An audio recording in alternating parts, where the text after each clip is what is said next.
The Mahabharata, the timeless epic of Dharma, is filled with stories of treachery, deceit, and revenge. One such story of revenge was between Guru Dronacharya and King Drupada, father to Draupadi. Their story not only shows the vicious cycle of revenge, but also portrays the extent a vengeful soul can go to achieve its motive. Interestingly, the story of revenge started with a deep bond of friendship.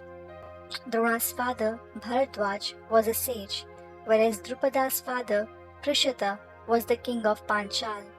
The two were dear friends. When Drona and Drupada grew up, they began their studies under the guidance of Bharadwaj. The two boys followed their father's footsteps, a strong friendship blossoming between them. Later, they started studying the science of arms from Rishi Agnivesha.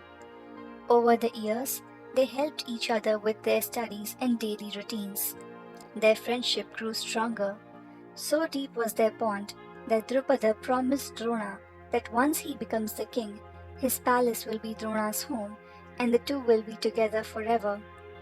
Drona felt blessed to have a friend like Drupada, and more than his promise, he appreciated his generosity.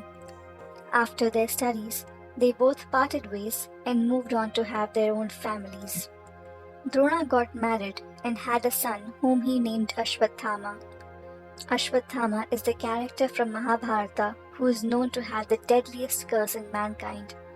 Drona cared deeply about his wife and son. So attached he was to them that he would do anything for their well-being. Even though he did not have any materialistic urges, he tried to acquire wealth for them. It was then that he learnt about Parashuram, a Brahmin warrior who was also the sixth incarnation of Vishnu, distributing his wealth among the Brahmins. Unfortunately, by the time Drona arrived, Parashuram had already given away all his wealth and was to retire to the forest. Yet, Parashuram did not want Drona to go back empty-handed. He offered him the choice of his body and his divine powers, the only things that were left with him.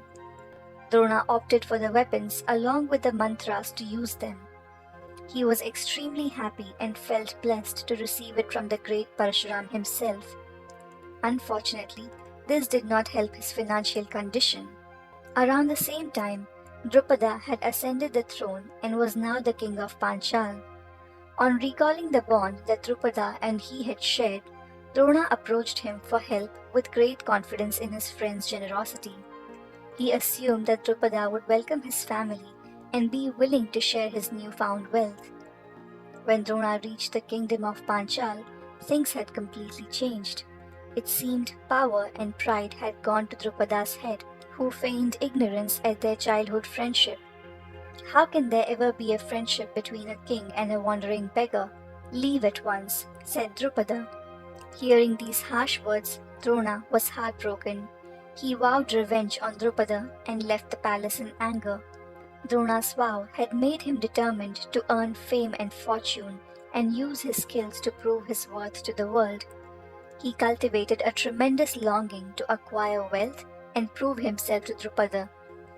Soon, on the basis of his knowledge and fame, Drona became the guru of the cousin clans, the Pandavas and the Kauravas, but only on the condition that his students would avenge his insult as his fee, also known as Guru Dakshina. Years passed by. After completing their education, it was soon time for his students to make good on their promise to him. Both the clans attacked the Panchal kingdom, but the Kauravas fled the battlefield, fearing the power of the Panchal army. Meanwhile, the Pandavas fought the army fearlessly, with the Pandava prince Arjuna managing to capture Drupada for his guru with his Gandiv. This was the moment Drona had been waiting for all his life. He said, "Drupada, you broke your promise and insulted me. Look, my students captured you, fulfilling my revenge. Now your entire kingdom belongs to me. I do not wish to live in enmity. Let's revive our friendship. I will return you half of your kingdom. You need not be ashamed to owe me now because I am a king too." Hearing this, Drupada smiled and folded his hands in gratitude. He thanked his friend for being so kind and forgiving. Little did Drona know that Drupada's smile was a mask, one he wore to cover his vindictive motives. In the same breath, when he thanked his friend, he vowed to himself that he would take revenge on Drona. Drupada now desired a son whose sole purpose in life would be to kill Drona. He sought the blessings of a sage who advised him to perform a yagya, a sacrificial ritual in front of a sacred fire. Out of the flames of the yagya rose a young boy followed by a young girl.